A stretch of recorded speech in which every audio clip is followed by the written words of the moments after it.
All right, how's everybody doing today? Hotep, hey, this is Michael Imhotep, founder of the African History Network, host of the African History Network show.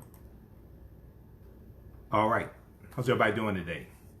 Hotep, hey, this is Michael Imhotep, founder of the African History Network, host of the African History Network show. I'm a talk show host, researcher, lecturer, writer, and historian. So it is Thursday, April 16th, 2020, and we are live. Everybody share this broadcast on your Facebook page. Invite your friends to tune in also.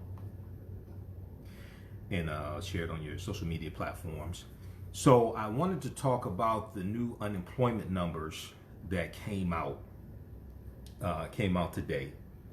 And this deals with those who filed for unemployment the previous week. New York Times has reporting on this, Washington Post, NBCnews.com. And we see that another 5.2 million people just last week filed for unemployment. And this is all tied to, around the coronavirus and the impact that the coronavirus is having on the U.S. economy. Okay, and once again, this is an example of how government is impacting every aspect of our lives. And this is an example of how elections have consequences as well. So we see that 5.2 million people filed for unemployment last week.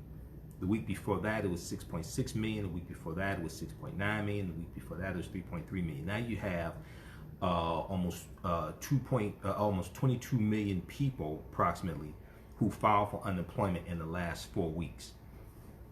I also want to do an update on the $350 billion small business program, small business loan program that's part of that $2.2 trillion stimulus bill, coronavirus bill, the CARES Act, because the White House is now reporting that that fund is out of money, loaning money to small businesses.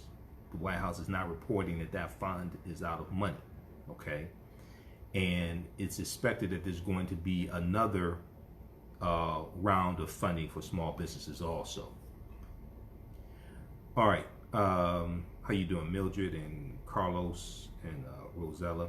Everybody share this broadcast on your social media platforms and invite your friends to tune in. Okay, and then I want to do an update on information coming from the IRS regarding stimulus checks and dispel some myths and some conspiracy theories and just a bunch of nonsense floating around on social media also. All right. Okay, so if we look at a second here. Okay, so if we look at reporting from New York Times, or I'm sorry, Washington Post. This is, and in the Washington Post, they're saying that this is close to depression level unemployment. Okay, this is close to depression level unemployment. U.S. now has 22 million unemployed, wiping out a decade of job gains. Last week, 5.2 million people filed unemployment claims, bringing the total to 22 million in the 4 weeks since Donald Trump declared a national emergency. So we know it was March 13th, 2020, that Donald Trump declared coronavirus a national emergency. So this was after weeks of downplaying the severity of it. February 28th, 2020, at a rally in South Carolina, Donald Trump said it was the Democrats' new hoax. We know, looking at reporting from the New York Times, looking at evidence that has come out, that there were warnings going back to November 2019 from the intelligence community, and Donald Trump ignored those warnings, okay? The New York Times had a big article from April 11th, 2020. This article is about 16 pages, I know, because I printed it out, okay, and I've read it. He could have seen what was coming. He could have seen what was coming behind Trump's failure on the virus. He could have seen what was coming behind Trump's failure on the virus. An examination reveals the president was warned about the potential for a pandemic, but that internal divisions, lack of planning, and his faith in his own instincts led to a halting response. Read this entire article from the New York Times, okay? This is just one example of this type of information that has come out and explaining how Trump ignored the warnings for months dealing with coronavirus. Okay, and then also there was a big one from Politico.com. Trump broke the agencies that were supposed to stop the COVID-19 epidemic. Trump broke the agencies that were supposed to stop the COVID-19 epidemic. All right, so let's go back to this article from Washington Post. So more than 22 million Americans have filed for unemployment aid since Donald Trump declared a national emergency 4 weeks ago, a staggering loss of jobs that has wiped out a decade of employment gains and pushed families to line up at food banks as they await government help. Now, we know that there were 701,000 jobs lost in at the beginning of April when the March jobs report came out.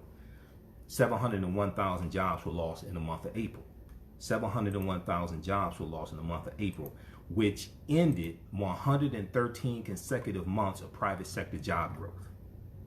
That ended 113 consecutive months of private sector job growth that started in 2010. Who was president in 2010? Because the majority of the 113 consecutive months of private sector job growth happened under President Barack Obama, and Trump doesn't want to give President Obama any credit for saving the economy, and then wants to lie on President Obama for Trump's mishandling of the coronavirus. So if we go back and look at this here, last week 5.2 million people filed unemployment insurance claims, the Labor Department reported on Thursday, April 16th, making it among one of the bigger spikes, although smaller than the 6.6 million people who applied the week before and the record 6.9 million people who applied the week that ended March 28th. Because when the March 28th numbers were reported, it was 6.6 million that filed for unemployment. Last week when the numbers came out, last Thursday when the numbers came out, they had to adjust it upwards and say it was actually 6.9 million people who filed for unemployment. There's going to be more. The next week, there are going to be millions more who file. As people are filing in these Republican states where Republican governors are having to institute stay-in orders, as the websites that people go to apply for unemployment get fixed, as more people are added to work in the unemployment department at the various states to handle this massive number of claims, you're going to see this number continue to skyrocket. We know right here in Michigan, Detroit Free Press is reporting today that Michigan unemployment claims top 1 million, 3 times more than during the recession. Okay? There's only 10 million people in the state of Michigan. 1 million are unemployed. There's only 10 million people in the state of Michigan. And we right here in Detroit on local news, we've seen numerous stories talking about the debacle of people trying to apply for unemployment at Michigan.gov, at the unemployment website, and it crashing, etc. Now, some people are able, after they try, some people are able, of course, to apply. They've added more employees to handle the unemployment claims, and they've added more employees because they have a virtual chat as well to answer people's questions and things like that dealing with unemployment. As they fix a lot of these websites across the country, state of New York, state of Michigan, etc., as they fix a lot of these websites and more people are able to actually apply who lost their jobs 2, 3, 4 weeks ago, okay, you're going to see this number continue to go up.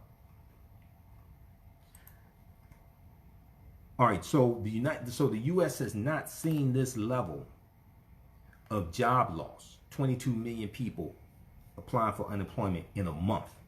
The U.S. has not seen this level of job loss since the Great Depression. Since the Great Depression. And the government is struggling to respond fast enough to the deadly coronavirus health crisis and the economic crisis triggered by shutting down so many businesses. So it was the governors who had to step up and institute stay orders because of a lack of leadership and lack of guidance coming from the White House, specifically from Donald Trump.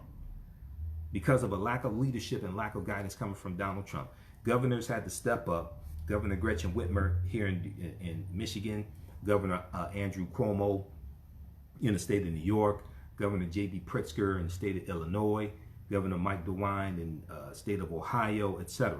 You had governors who had to step up, Governor Larry Hogan in the state of Maryland, who had to step up and institute these stay orders and institute guidelines to slow the spread of coronavirus so that hospitals would not be overrun with people having to stay in intensive care units, having to be quarantined, needing ventilators, etc.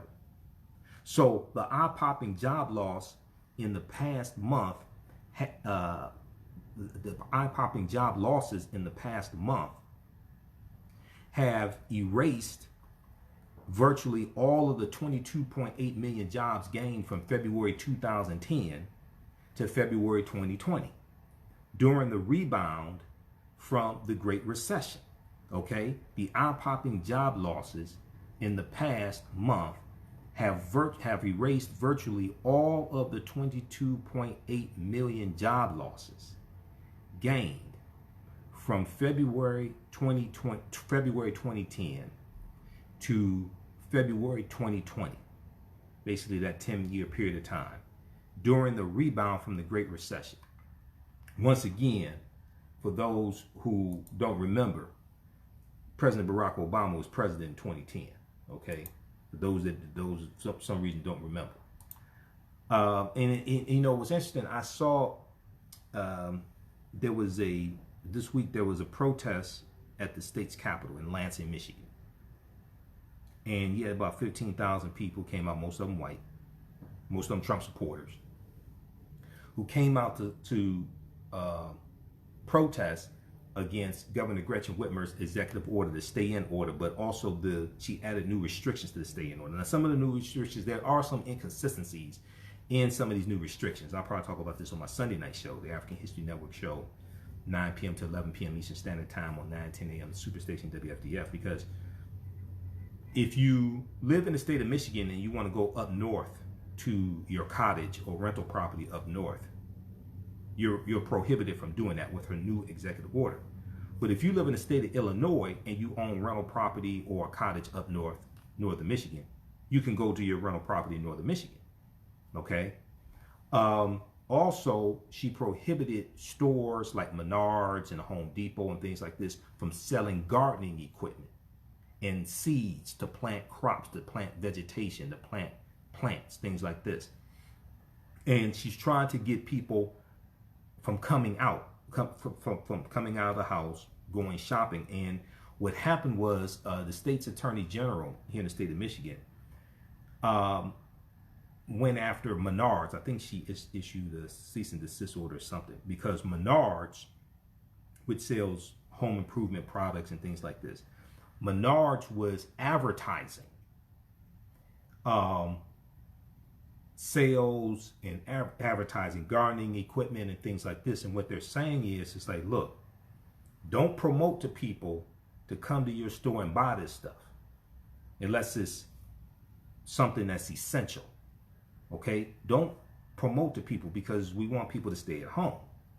Now, I can understand you not wanting them to take out ads on TV and things like this promoting gardening equipment to get people to come out. I can understand that. But when you prohibit them from selling gardening equipment, when you prohibit them from selling seeds to plant vegetation, to plant plants, that is going too far. I'm not saying people should be up in Lansing protesting like that, because a lot of those dumbasses are going to get coronavirus. A lot of them, some of them stayed in their cars. A lot of them didn't. They're up there with their guns and their U.S. flags. Some of them had Confederate battle flags. A lot of them going to get coronavirus. But a lot of them are Trump supporters. A lot of them are going to get coronavirus. Okay? And they may not be around to vote when it comes November 3rd, 2020 either, just to be honest with you. That's just ridiculous. Okay? What they did yesterday. So that, but prohibiting them from stores from selling seeds to plant crops and tomatoes, things like this. That's going a step too far for a few reasons. One, because people are at home with their children, and it's spring now, and it's nicer weather here now. It was snowing yesterday here in Detroit. There was snow yesterday in Detroit. Sun is shining today. That's Michigan weather, but it's also climate change. There's something else going on. But because people are at home, the weather's getting nicer. A lot of people want to work in their gardens.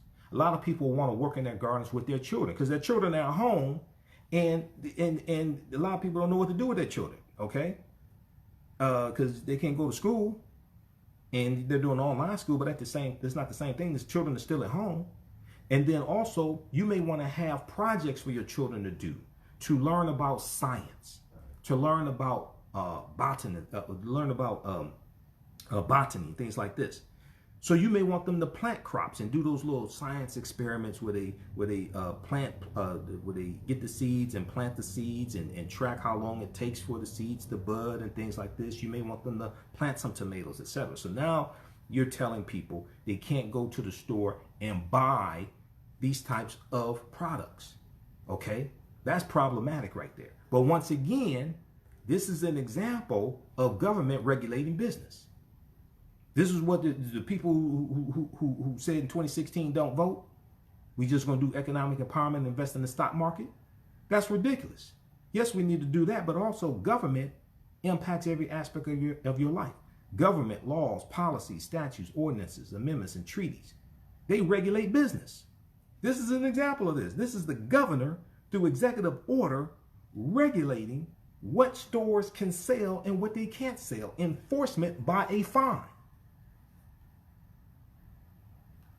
So, how's everybody doing? Diane and Mildred, everybody share this broadcast. Also, if you like this type of information, you can donate to the African History Network, $ the AHN Show through Cash App, $ the AHN Show through Cash App, then also through PayPal, paypal.me/the AHN Show, or at our website, AfricanHistoryNetwork.com.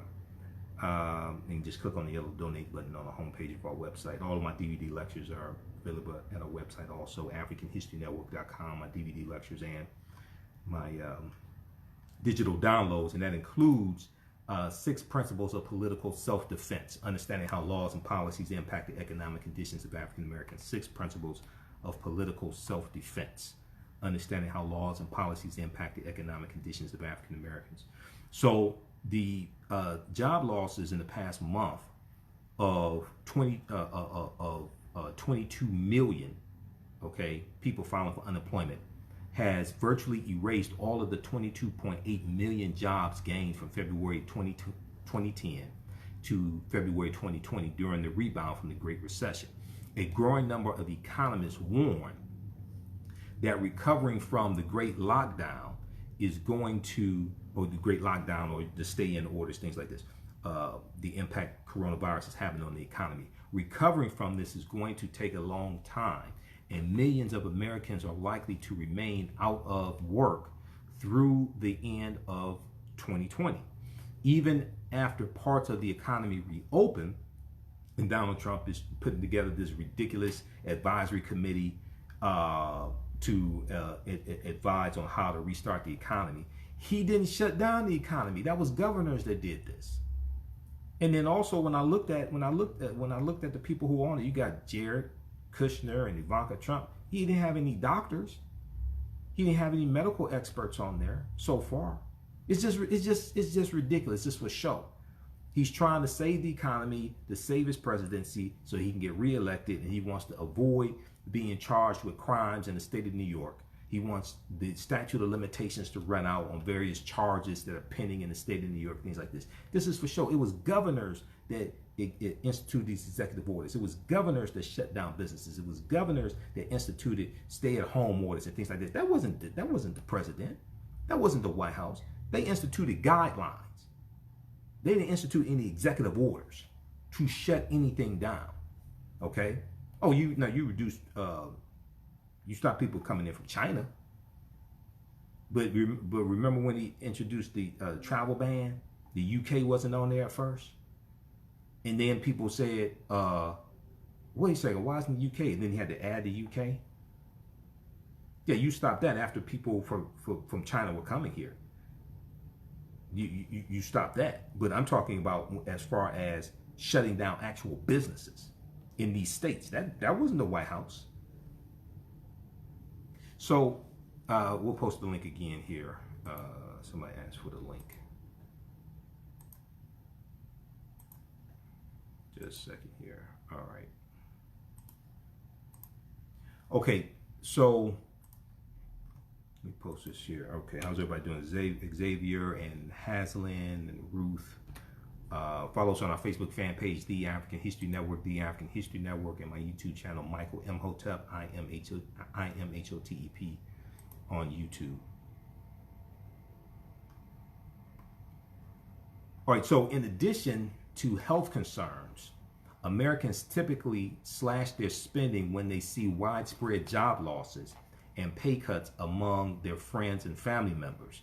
Another issue likely to prevent a rapid recovery. So a lot of people are saying, so Trump is saying at the White House press conferences, the coronavirus press conferences, which are really campaign rallies and really provide very little information. Governor Andrew Cuomo's press conferences and Governor Gretchen Whitmer's press conferences are much more, there's a lot more information and factual information there. But Donald Trump is saying when we open back up the economy is going to come roaring back and things like that. There's no guarantee of that because people are still going to be leery about going outside. And a lot of these businesses that have shut down are not going to come back. Last week here in Michigan, I heard a statistic that 1/3 of the restaurants in Michigan were expected not to survive this coronavirus economy. 1/3 of the restaurants in Michigan. MarketWatch.com had an article from, I think it was last week, well, actually early April, before the $350 billion from the stimulus bill targeting small businesses was released. But they estimated that 43% of small businesses were not going to survive the shutdown in the economy, the coronavirus economy. They estimated that 43% of small businesses were not going to survive. We see now the White House is reporting basically after a week, the $350 billion is gone. Okay? So they're waiting on the Senate and the House of Representatives to come up with another bill for more funding for small businesses. But there's going to be a lot of small businesses that don't survive this horrific economy, and there's going to be a lot of African American owned businesses that don't survive either. All right, and we'll post a link here to that article from MarketWatch.com also. But once again, this is government impacting your business. Politics is the legal distribution of scarce wealth, power, and resources, and the writing of laws, statutes, ordinances, amendments, and treaties, their adoption, interpretation, and enforcement. This is government regulating your business. So the U.S. unemployment rate is already over 20%. The U.S. unemployment rate is already over 20%, according to two professors who are tracking the data in real time. It is expected to remain close to 10% through the end of 2020, meaning 1 in 10 people would still be out of work at during the holidays, the National Association for Business Economics says. Now, Patrick Harker, Harker, is president of the Federal Reserve Bank of Philadelphia. And Patrick Harker said we are going to go through a couple of quarters at least where things will be bad. He said, I could see a job loss number hovering around or slightly below 20%. Now, every state and nearly every industry has experienced job losses because of the nationwide lockdown. Several key swing states dealing with the 2020 presidential election, several key swing states for the upcoming presidential election are among those hit hardest as layoffs in manufacturing and hospitality mount. In the state of Michigan, 21% of workers have applied for unemployment in the past month. The state of Michigan, 21% of workers have applied for unemployment in the past month. There's going to be more in the state of Michigan because a lot of them can't get through on the website to complete the process to file for unemployment. In the state of Pennsylvania and Nevada and Ohio, they have close to 20% of their workers out of work. And in the state of Ohio is nearly 15% of Ohioans who are out of work. The worst state of all is the state of Hawaii, with nearly 22% of work since nearly 22% out of work since the tourism industry has been devastated. Now, Donald Trump liked to continue to brag that the unemployment rate for African Americans was at a historic low. Even when it was still going up, he kept claiming it's a historic low. I want to see if he claims now that the unemployment rate for African Americans is at a historic low. Elections have consequences. Now, economist Ernie Tedeschi of Evercore ISI, which is a research firm, said households are spooked by the idea that they might lose their jobs again or have their hours cut again. They see so many different ways their lives can get disrupted. They are not going to be confident that things are back to normal until well after the virus has passed. Now, Ernie Tedeschi is a former Treasury Department official, and he said the psychological scars of so many job losses are likely to be long-lasting. He said he pointed to how millennials have been reluctant to buy homes years after the Great Recession because they are still spooked by seeing so many family and friends experience foreclosure or personal bankruptcy. And I had friends, I saw this happen with a lot of people. We saw it here in Detroit. We saw a lot of people here in Detroit, a lot of foreclosures here, a lot of personal bankruptcies right here in the city of Detroit. And that's why, that's why I'm leery of taking on that type of debt. I know in theory the value can appreciate as long as you can pay the property taxes and all that. And I understand the theory, right? Sounds good, but it's like, no, being here in the city of Detroit and seeing so many foreclosures, I'm leery of taking on debt like that. Now, government aid has been slow to arrive as state unemployment offices struggle to process the deluge of cases. And about half of the federal government stimulus checks have yet to go out because the Internal Revenue Service lacks people's latest bank account information. Okay, so once again, you can, so at irs.gov/coronavirus, irs.gov/coronavirus, they have information there where you can update your bank account information if you want direct deposit. We know that checks started going out this week. If you talk to anybody who works at a restaurant or something like that, they can tell you it's been very, very busy this week. Okay. But you can go to irs.gov/coronavirus and update information there. And then I know they may have a faster way to do it. They also have a link here to check your payment status as well, for your stimulus check, to check your payment status. They have that also. Okay, there's a link there as well. irs.gov/coronavirus. So, but half of the stimulus checks have yet to go out because the Internal Revenue Service lacks people's latest bank account information. We also know that people who want a paper check is going to be delayed a few days because Donald Trump at first wanted his signature on the check, and then instead of his signature, they're going to print his name on the paper checks because the signature of the president does not go on checks coming from the Treasury Department. Washington Post reported Trump denied he wanted his name on stimulus checks. Here's how it happened. Trump denied he wanted his name on stimulus checks. Here's how it happened. He's trying to take credit for the stimulus checks. Now, if you go back and you research this, Treasury Secretary Steve Mnuchin is the one who negotiated the stimulus bill on behalf of the White House. He negotiated with Senator Chuck Schumer, Senate Minority Leader for the Democrats, Senator Mitch McConnell, Senate Majority Leader, and also Nancy Pelosi, House Speaker. Steve Mnuchin felt that a one-time stimulus check of $1,200 was too much money. Steve Mnuchin felt that $1,200 was too much money. Steve Mnuchin is a multimillionaire, by the way, okay? Totally out of touch with everyday people.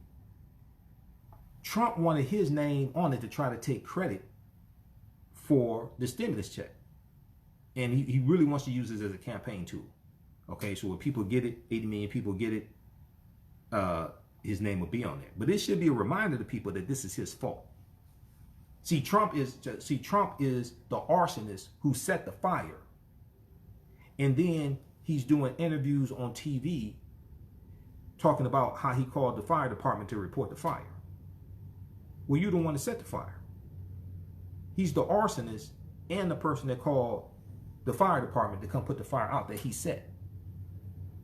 So when Donald Trump publicly denied on April 3rd, 2020, that he wanted his signature on stimulus checks that would be sent to millions of Americans struggling amid a pandemic, officials in the Treasury Department were already secretly working on a plan to get the president's name on the payments. Donald Trump was reportedly musing about placing his signature on the checks as early as late March, defended the unprecedented move on Wednesday. He defended the unprecedented move on Wednesday, April 15th, 2020. Donald Trump said, "I don't know too much about it, but I understand my name is there. I don't know where they're going, how they're going. I do understand it's not delaying anything, and I'm satisfied with that. I don't imagine it's a big deal. I'm sure people will be very happy to get a big, fat, beautiful check, and my name is on it." End quote. The effort to put Trump's name on millions of economic impact payment checks, began shortly after Donald Trump on March 27th signed the bipartisan $2 trillion legislation, $2.2 trillion bill, the CARES Act, aimed at stemming the financial fallout from a global pandemic that has halted much of the economy. It will be the first time a president's name appears on an Internal Revenue Service disbursement, because that's not usually how this works. The president's name usually is not on a Treasury disbursement, IRS disbursement. While Donald Trump has spent recent weeks talking with friends and supporters about his coronavirus response and his re-election campaign, the effort to place his name on the checks was largely kept secret until this week, with top White House officials in the dark until the plan became public. The White House press office did not respond to requests for comment on Wednesday, April 15th.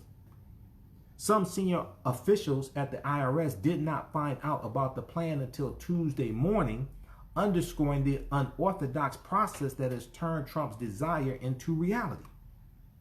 After privately suggesting to Treasury Secretary Steve Mnuchin that he be allowed to formally sign the checks, Trump settled for having his name printed in the memo section, according to administration officials who spoke on the condition of anonymity to discuss internal deliberations.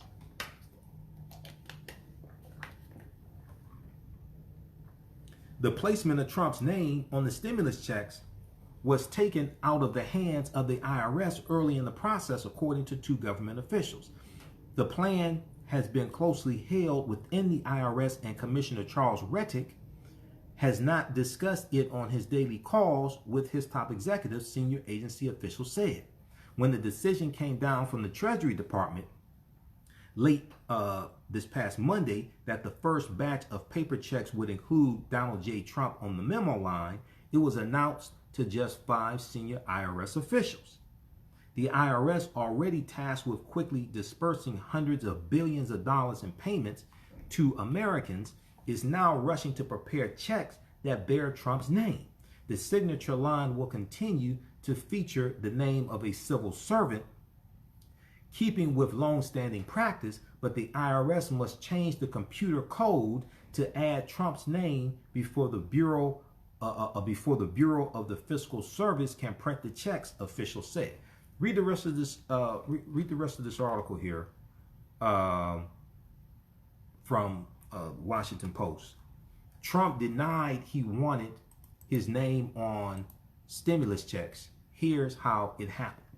Okay, this is from April 15th, 2020, from Washington Post. This is how petty he is.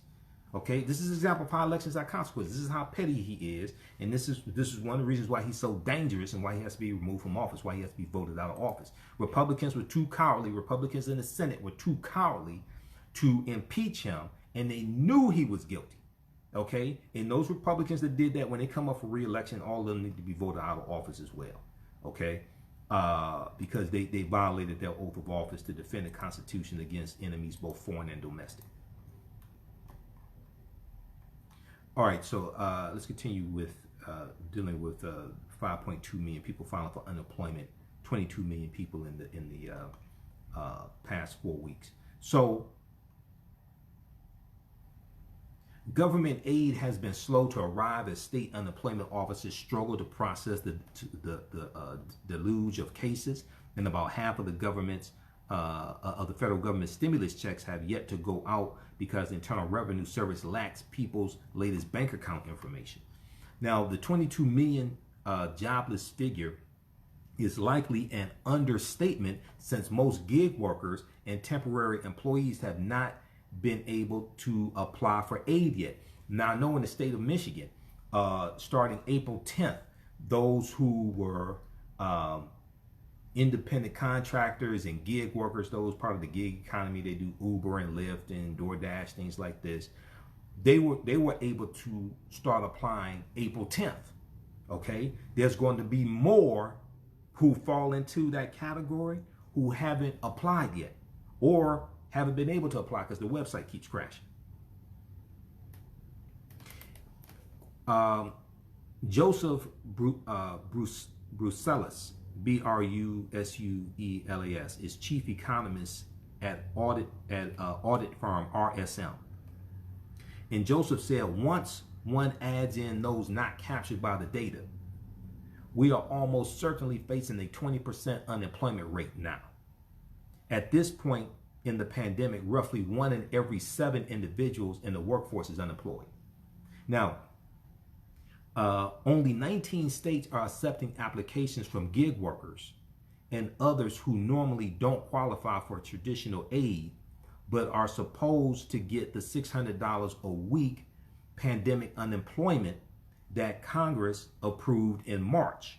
Okay, that bill passed March 26, signed into law March 27th by Trump.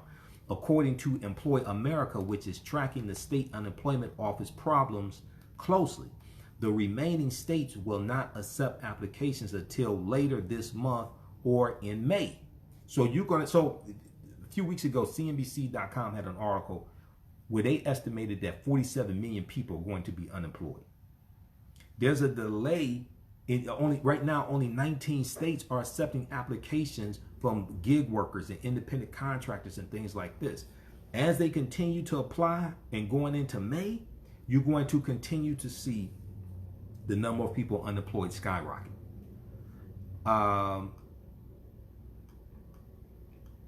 Okay, so you can read the rest of this article here. This is from Washington Post. U.S. now has 22 million unemployed, wiping out a decade of job gains. Now, keep in mind, this happened under the unstable genius. He's supposed to be the big businessman. He's supposed to make America great again. America's going to be #1 again, all this stuff. Well, we look at coronavirus cases. America is #1 in coronavirus cases in the world. America is beating the world. America's #1. USA. We see that there's 640,000, a little more than 640,000 cases, reported cases in the U.S. The second country behind the U.S. is Spain with 182,000. America's #1 there. We see there's a total of a little more than 2 million confirmed cases worldwide. 139,000 deaths worldwide, a little more than 139,000 deaths worldwide. We also see that in the U.S. there's been a total of 3.2 million who've been tested in the U.S. Okay, 3.2 million tested in the U.S. We see in the U.S. There's been a little more than 31,000 deaths also as well. So the U.S., if I remember correctly, the U.S. leads the world in deaths. Yeah, the U.S. leads the world in deaths and reported cases. So America is #1 there. So we can give that credit to Donald Trump also. Now, NBCnews.com also has a good article of another 5 million people filed jobless claims last week, bringing total to almost 22 million in 1 month. So check that out as well. That's at NBCnews.com. And we'll post this link here. All right, now CNBC had a really good article debunking a lot of this nonsense floating around on social media, dealing with coronavirus and the stimulus checks, things like this. Now, I've been talking about a lot of this information for about the past month. Well, since the bill came out, and giving you updates on the coronavirus bill and the stimulus checks and things like this, right? So a lot of people have been watching my broadcast and seeing that. Would you have to pay back the coronavirus stimulus check plus 6 other stimulus myths debunked? Okay, this is from April 13th and April 14th from CNBC.com. So myth number 1, the stimulus checks are taxed. I saw people posting this nonsense on social media, and I had to correct them. I don't know where people are getting all this nonsense from. Just all of a sudden, people just start posting this nonsense. Okay? The stimulus checks are not taxable income.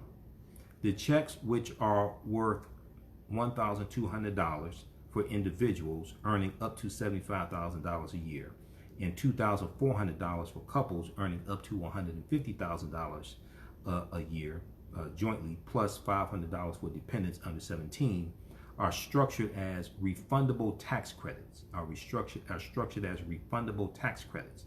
That is why even people who do not typically file tax returns qualify for these payments, according to the Tax Foundation, an independent think tank. And then also, if you go to irs.gov/coronavirus, they have a fact sheet here, and they go through and they have information here where they answer a lot of these questions also. So you can find a lot of this information also at irs.gov/coronavirus.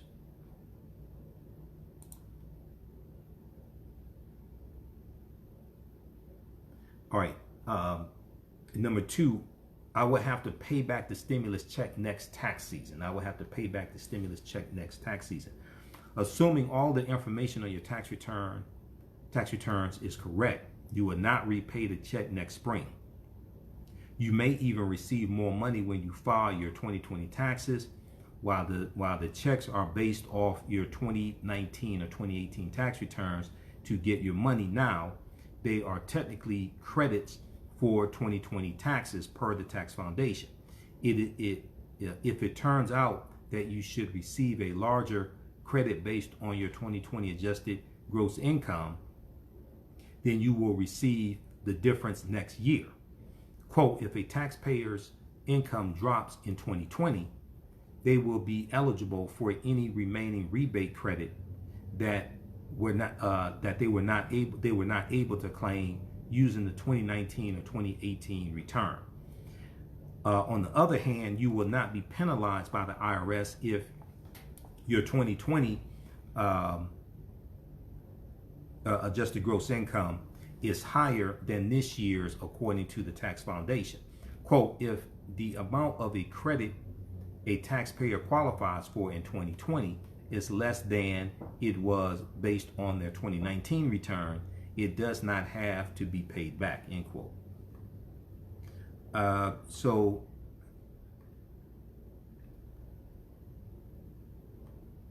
you can read the rest of these. They have 7 myths that they're debunking.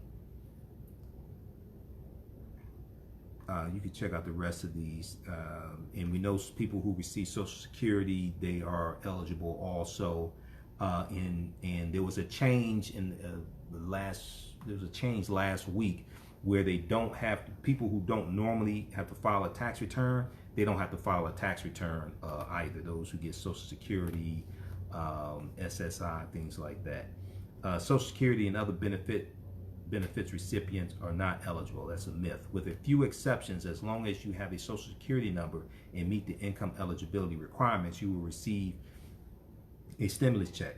those who receive Social Security retirement benefits as well as disability and railroad retirement benefits will not need to file a new tax return to receive their payments if they otherwise qualify. The IRS will use the bank account information it already has. Okay, so you can read the rest of this article here from CNBC.com entitled, Will You Have to Pay Back the Coronavirus Stimulus Check? Plus 6 other stimulus myths debunked. Also, visit irs.gov/coronavirus, irs.gov/coronavirus for more information also. Now, the White House is reporting that the stimulus, that the $350 billion for small businesses as part of the stimulus bill, that money has basically been depleted. Okay, I'm going to talk about that in just a minute here. Also, when we look at the coronavirus updates, the live updates from the Washington Post, they are reporting that Facebook said it will alert users who interact with coronavirus misinformation by putting a message in their news feed directing people to official information from the World Health Organization. Okay, and that's good because there's a whole lot of misinformation floating around on social media, especially Facebook. Also, doctors and drug companies in the United States have launched more than 100 human experiments in a disorganized and scattershot effort to find treatments for coronavirus patients. So as we see Donald Trump trying to push to get governors to restart the economy on May 1st, and many governors like Governor Gretchen Whitmer of Michigan, Governor Larry Hogan of Maryland, Governor Andrew Cuomo, they're saying, look, this is not the time to try to do this, because as Dr. Anthony Fauci said, if you start backing off of the mitigation and things like this too soon, then you're going to allow for an increase in the spread of coronavirus and increase in the number of deaths. The other thing that people have to understand is that viruses usually hit in waves. It's not just one wave. When we go look at the Great Pandemic in 1918, the Spanish flu pandemic in 1918, that hit basically in 3 waves. The second wave in later in 1918, when that second wave hit, that second wave was deadlier than the first wave. And then there was a third wave that hit in early 1919, like January, February 1919. But then when that second wave hit, because the virus, it's believed that like in Europe, the virus mutated for that second wave. That second wave was more devastating, and this was during World War I also. That second wave was more devastating than the first wave. So viruses hit in waves also. Okay, so this is something important for people to understand. It doesn't seem like Trump really understands this. He's more concerned about saving the economy so he can save his presidency and be reelected. Maryland Governor Larry Hogan says now would be the worst possible time to lift restrictions. He's a Republican saying this. Maryland Governor Larry Hogan said he is working to lift restrictions in his state, but that now would be the worst possible time to roll them back. Larry Hogan's comments on NBC's Today Show came hours before he was scheduled to have a conference call with Donald Trump, Vice President Mike Pence, and the nation's governors to discuss federal guidelines to reopen the U.S. economy. Governor Hogan is the chairman of the National Governors Association. He said, quote, everybody wants to get our economy back and get people back to work and get our small businesses open, but we also want to make sure we do it in a safe way, that we're not just ramping things up, ramping things back up and endangering the lives of thousands of people. Okay, Washington Post has that reporting in their live updates. Maryland Governor Hogan says now would be the worst possible time to lift restrictions. So also, we're seeing that the money from the stimulus bill for small businesses is basically depleted as well. And that went in about a week. let's see here. Just let me grab this other article. White House says new small business loan program is out of money, leaving many firms grasping for lifelines. Lawmakers cannot agree on how to update the $350 billion Paycheck Protection Program, which Republicans say ran out of money in just 2 weeks. This is from April 16, 2020. A new lending program for small businesses maxed out Thursday morning and stopped accepting claims, but a bitterly divided Congress looked unlikely to address that growing problem as the nation plunged into unemployment levels not seen since the Great Depression. The Small Business Administration, SBA, and visit their website, sba.gov.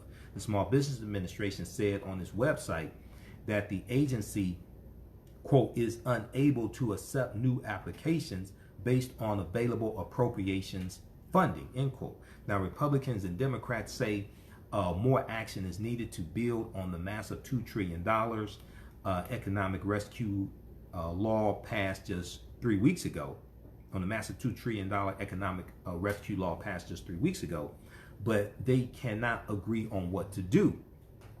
The economy continues to weaken, but lawmakers are scattered all over the country, advancing conflicting proposals and bickering. Because Congress is on recess, the House of Representatives and the U.S. Senate, they're on recess right now, so they're communicating through conference calls. So the impasse has become so heated that Donald Trump lashed out at House Speaker Nancy Pelosi on Thursday morning, just 1 day after he threatened to adjourn Congress because he complained nothing was getting done. The $350 billion Paycheck Protection Program was a central piece of the coronavirus rescue law, overwhelmed by demand from the moment it launched on April 3rd. The program has now essentially run dry as small businesses around the nation beg for relief. A lot of these small businesses are not going to survive. A lot of them are African-American owned businesses that are not going to survive. Okay, so once again, when Donald Trump in 2016, when Trump was running for president, and Donald Trump asked African Americans, what the hell do you have to lose? The correct answer would be everything. When Donald Trump asked African Americans, what the hell do you have to lose? The correct answer would be everything. And this is what's taking place. When we look at the reporting from the New York Times from April 10th, Black-owned businesses could face hurdles in federal aid program. No, they are facing hurdles. They ain't could. They are facing a lot of hurdles. Now, there was some, a smaller percentage, who were able to get the money, but the majority of African-American owned businesses applying for this money were not able to get it for various reasons. Minority business owners have always struggled to secure bank loans, especially African-American business owners. Now, many banks want to deal only with existing customers when making loans through the government's $349 billion aid package. So I dealt with this article on my Sunday night show, the April 12th edition of the African History Network show. And that's at our YouTube channel, Michael Imhotep, Imhotep. That's at our Facebook fan page, the African History Network. You can watch it in its entirety, and it's also an audio podcast format at AfricanHistoryNetwork.com. Just click on listen to podcasts on the homepage. Wherever you get your podcasts from, Stitcher, iTunes, Castbox, FM player, just search for the African History Network show, the African History Network show, because we're on 8 different podcast platforms. Also, African American business owners posting in their business here on the thread of the broadcast will let you know how you can advertise with the African History Network. The documentary Wilmington on Fire, which tells the story about the Wilmington Massacre of 1898, before Tulsa, Oklahoma, Black Wall Street in 1921, before the Redwood Massacre of 1923, you had Wilmington, North Carolina in 1898. The documentary Wilmington on Fire is available at wilmingtononfire.com, wilmingtononfire.com, and also is available on digital download from Vimeo as well. Visit wilmingtononfire.com for more information, wilmingtononfire.com for more information.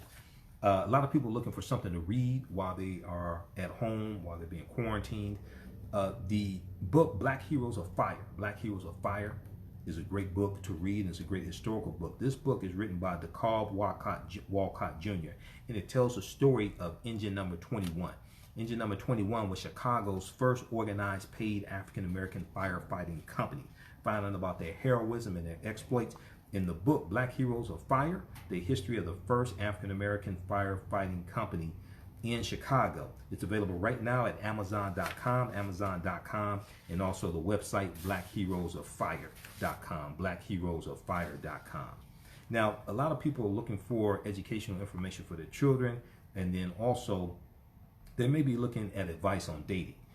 LoyalDetermined.com can help you with both of these. Loyal Determined offers online dating courses for both women and men, which are easy to follow and will help you to improve your existing relationship or assist you in making your next relationship succeed. LoyalDetermined.com also offers online math courses for students who want to sharpen their skills in courses like Algebra 1 and Algebra 2 in an engaging and effective way. LoyalDetermined.com is constantly offering awesome new online courses to help you improve your life. So be sure to check out their website frequently. Visit their website today, LoyalDetermined.com, LoyalDetermined.com. All right, let's continue. So we see a depletion of the $350 billion for small businesses. And the $350 billion Paycheck Protection Program was a central piece of the coronavirus rescue law.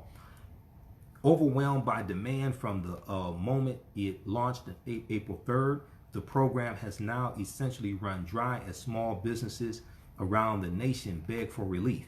The program is aimed at helping businesses with under 500 employees and keeping people employed by extending loans that are forgivable if businesses keep workers on payroll. So if you follow certain stipulations, like not laying off any employees, the loan switch from a loan to a grant, which means you don't have to pay them back.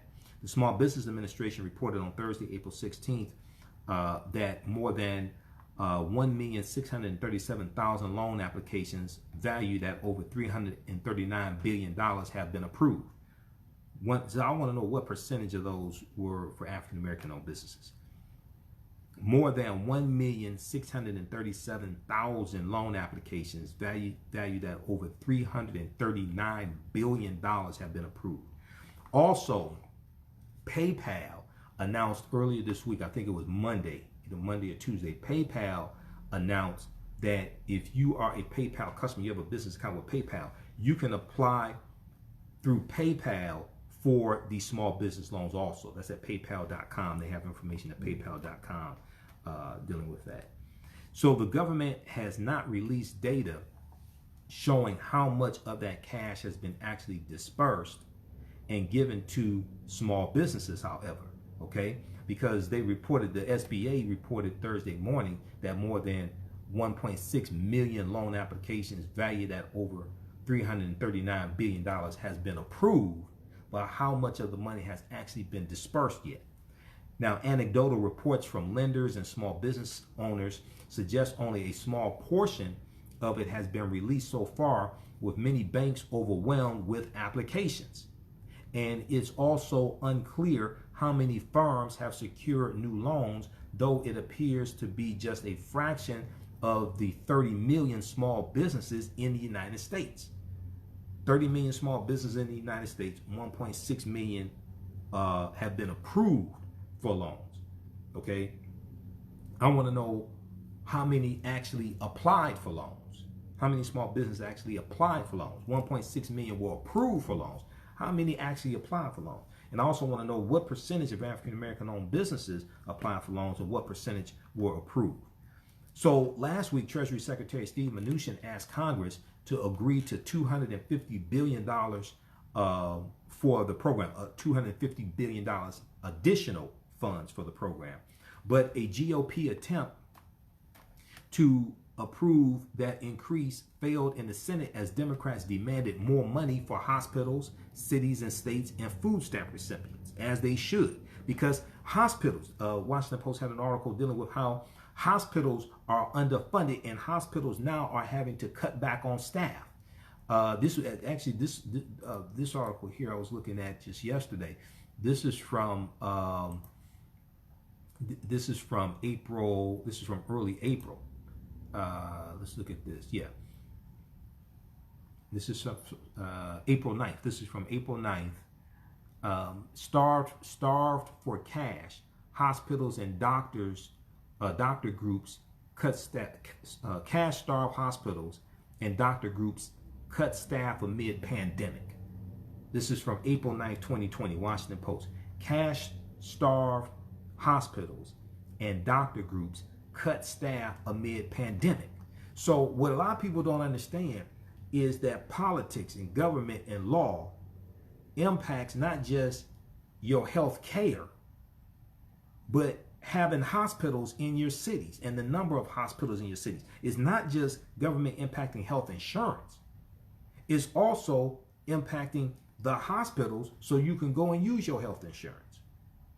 We see that there's a lack of hospitals in rural America, and 25% of African Americans live in rural America, and we see that those hospitals in rural America are being overrun with patients now.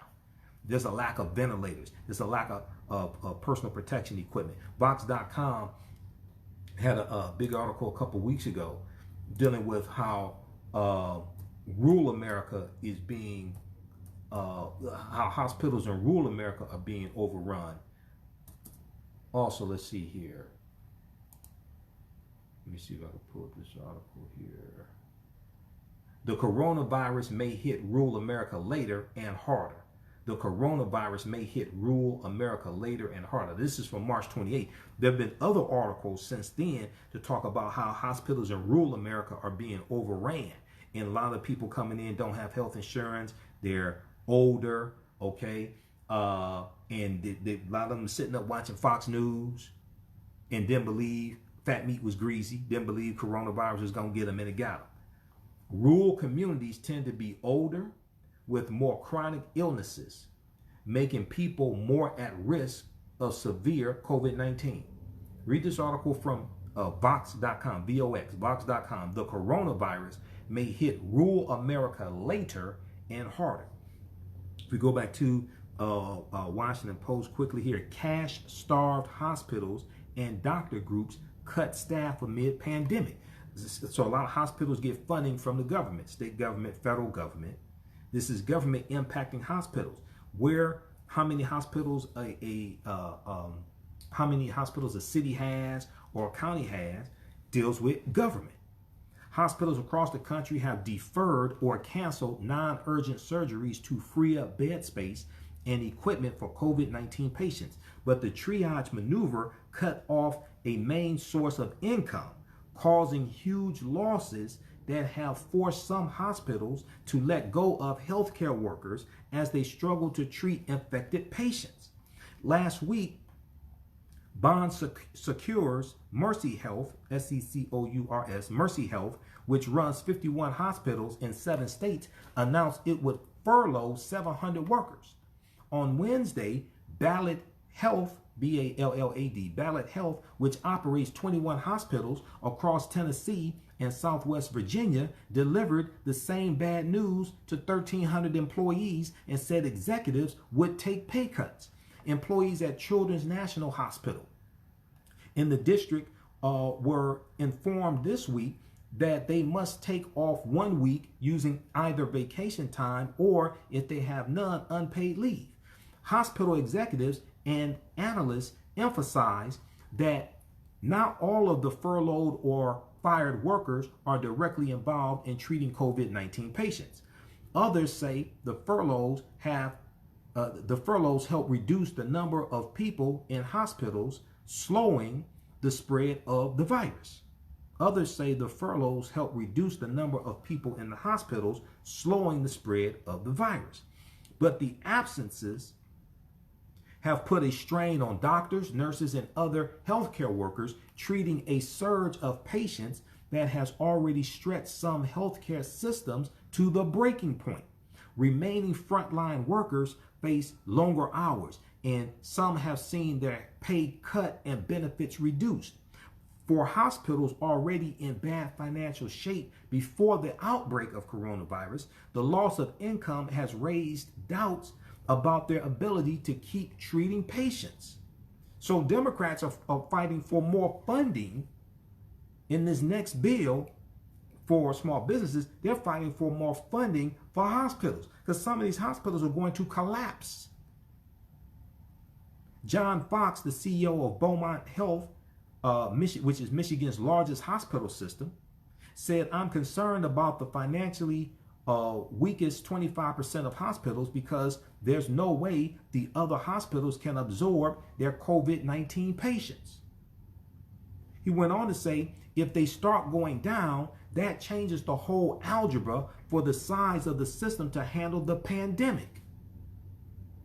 John Fox worries that a surge in patients could overwhelm more stable hospitals. He said, quote, "That's when you're treating people on the front lawn. That's when you're treating people on the front lawn."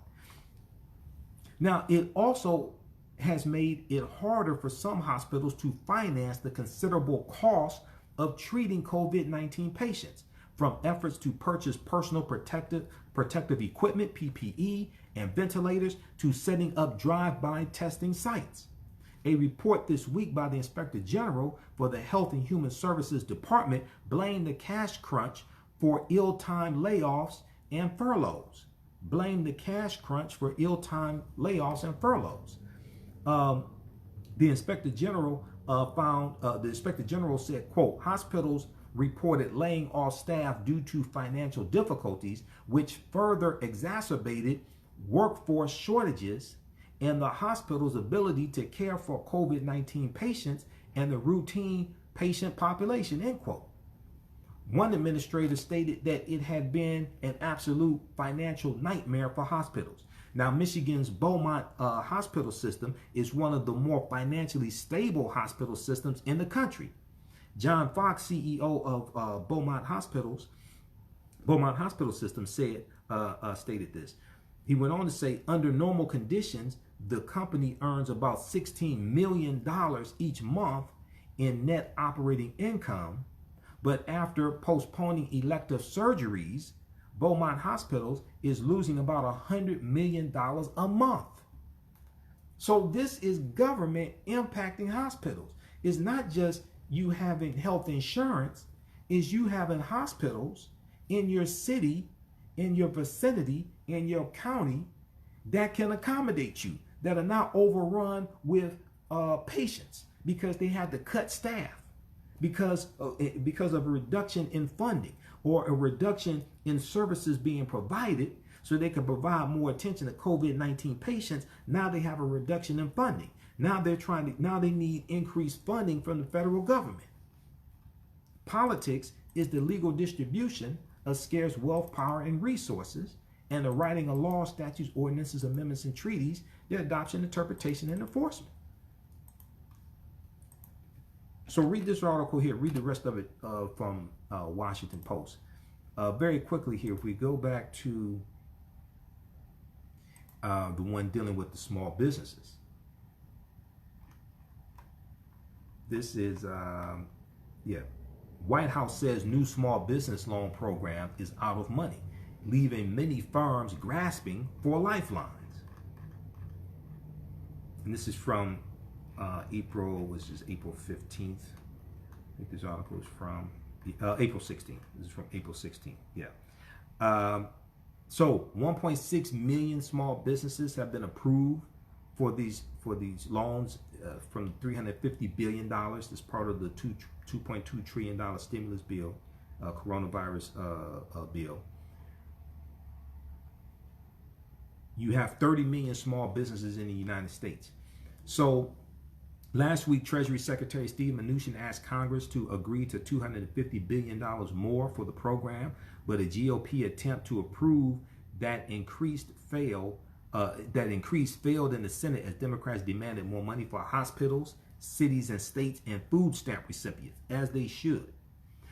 There has been scant progress since then.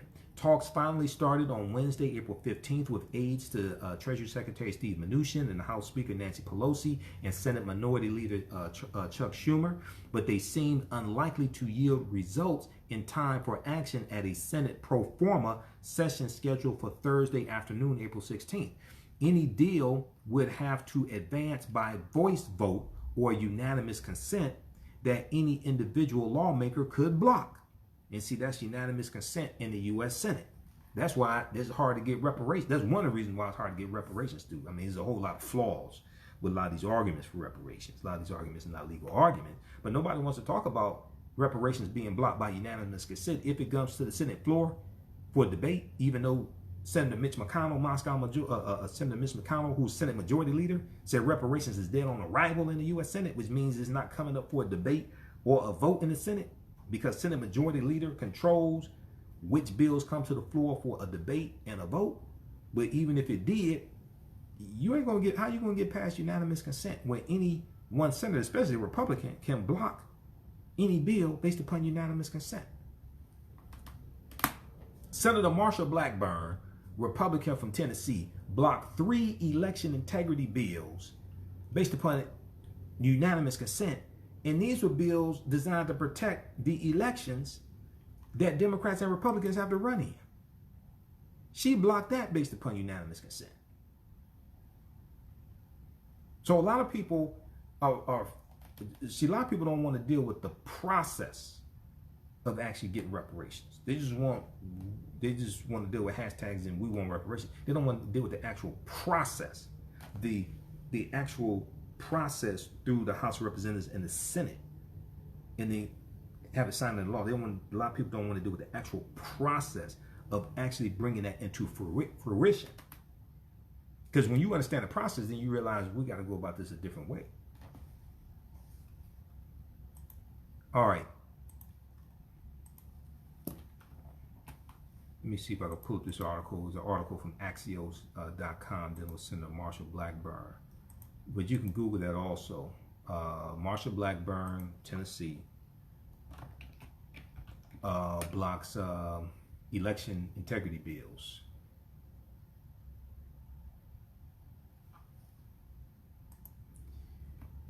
I think this is here, right here, because I have all this stuff bookmarked. GOP Senator Marsha Blackburn. Is this the right one? Yeah. GOP Senator Marsha Blackburn blocks election security bills. Blocks 3 election security bills. This is from, what date is this? It'll come up. This is from this year.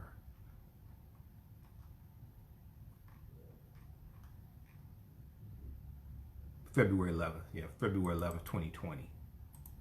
Axios.com, AXIOS. All right. How you doing, Martisha?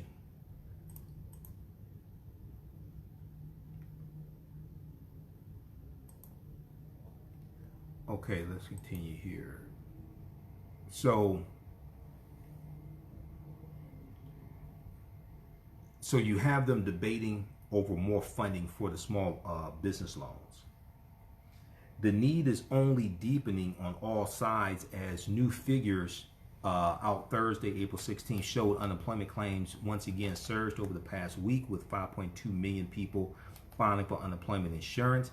More than 22 million Americans have now filed for unemployment aid since Donald Trump declared a national emergency on March 13th, 2020, after he ignored warnings going back to November 2019. Now, Senator Marco Rubio, Republican from Florida, who is the principal author of the Paycheck Protection Program, because different senators wrote different parts of that 2.2 trillion bill, okay? And also, the bill was mainly written by the Senate, okay? The bill was mainly written by the Senate. Yeah, members of the Congressional Black Caucus, most of them in the House of Representatives, only 2 members of the CBC in there's about 55 members in the CBC, only 2 are in the Senate, Senator Kamala Harris and Senator Cory Booker, because Black Tea Party Republican Senator Tim Scott of South Carolina, who already said he's not voting for reparations, he did not join the Congressional Black Caucus. Go figure.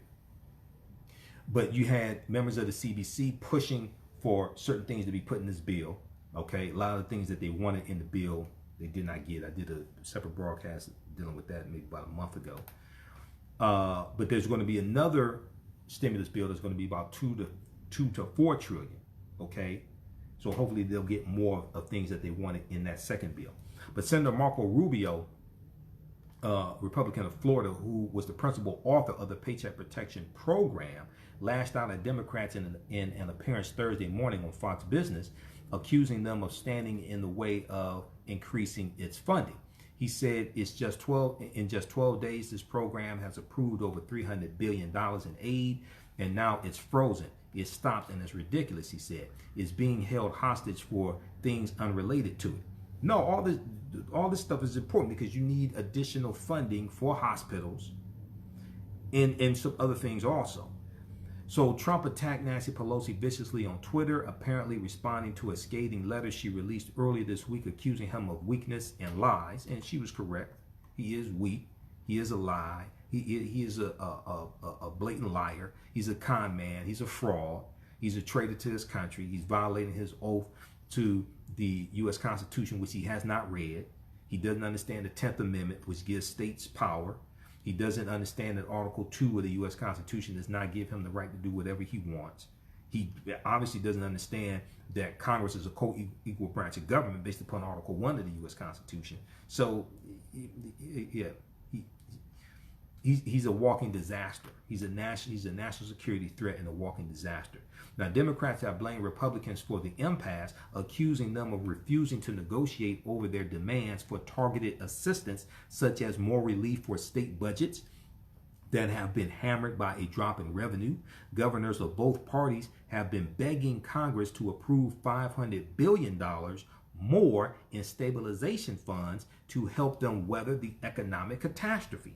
On Wednesday, April 15th, the Democratic governors of Michigan, Wisconsin, and Pennsylvania wrote to Donald Trump, calling on him to work with Congress and telling him, quote, without this leadership, the damage to our state economies will be exacerbated by the cuts we know we will be forced to make, end quote. We just saw this week, I think it was Wednesday, Mayor Mike Duggan of Detroit announced, it was Tuesday, and then he held a press conference Wednesday. He announced $300 million in cuts to the city's budget, which is a fallout from coronavirus and a downturn in the economy. He announced $300 million cut to the city's the city of Detroit's budget. And let me see here, because I know Freak.com has a Detroit Free Press. Let me pull this up. So once again, this is all the people talking about economic empowerment. We're going to invest in the stock market. We're just going to build businesses, and we're not going to vote things like this. The government is shutting down your business. The economy is killing your business. All this deals with politics. All right. I'm all for economic empowerment. Been dealing with that, teaching that for over 20 years. But business does not operate independently of politics and government. Government and politics regulates business and creates the economic environment that businesses operate within.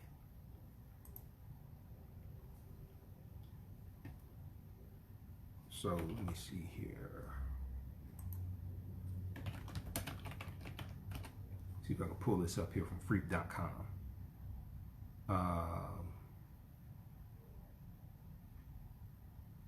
Duggan and cut $50 million from city workforce. Is that a new one? I'm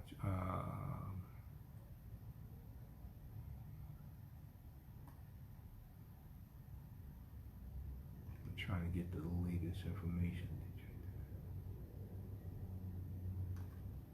We'll pull this up here. Detroit will negotiate deals with vendors to spread the pain of pay cuts to city workers. Okay. Now, I've been a vendor of the city of Detroit. I managed a company where we were general contractors for a city of Detroit construction project. Okay. And I managed companies where we had contracts with the city of Detroit, the county of Wayne. Wayne is the county that Detroit is in, and also the state of Michigan. So here you have the city of Detroit renegotiating deals with vendors, with business owners, to spread the pain of pay cuts to city workers.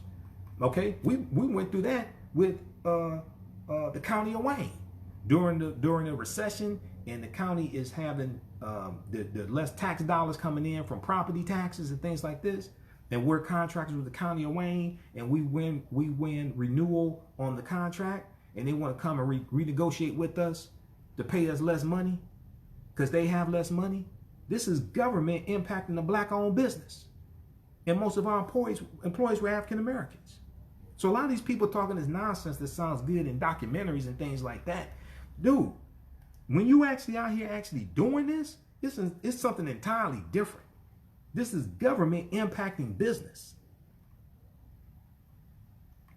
Companies that do business with Detroit should expect to hear from city officials trying to spread the pain that will be required to balance Detroit's budget.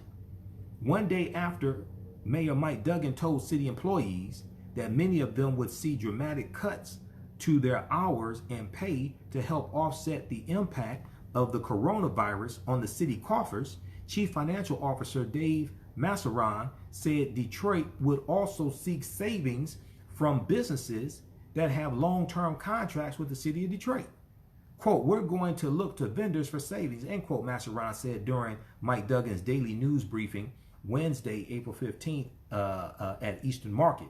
Massaran said Detroit's purchasing director has begun contacting businesses to renegotiate their deals with the city to help offset a projected $348 million budget shortfall. They got to cut $348 million from the city of Detroit budget. Mike Duggan told city workers Tuesday night, that the city would make cutbacks to just about every employee who is not a first responder to help save $50 million, tapping into the city's rainy day fund and other surpluses will help the city avoid a budget deficit of $348 million that would otherwise pile up over the next 16 months. Much of that shortfall is due to the loss of casino taxes because the casinos are shut down based upon executive order from the governor. During dealing with coronavirus, the casinos are shut down. And the casinos are paying tax revenue to the city. So now that the casinos are shut down, that's a lack of tax revenue coming to the city of Detroit. This is government impacting every aspect of your life. Much of the shortfall is due to the loss of casino taxes and a projected drop in the city's income tax collections due to shutdowns and cutbacks stemming from the coronavirus pandemic. Mayor Mike Duggan has said casino taxes alone generate $600,000 a day for the city of Detroit, from the city of Detroit's 3 casinos that closed last month, the month of March, to help fight the spread of coronavirus. Read the rest of this article from Freak.com. This is government impacting every aspect of your life.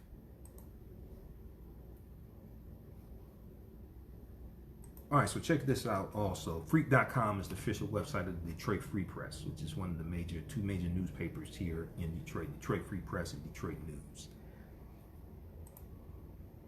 So check out that article. Okay.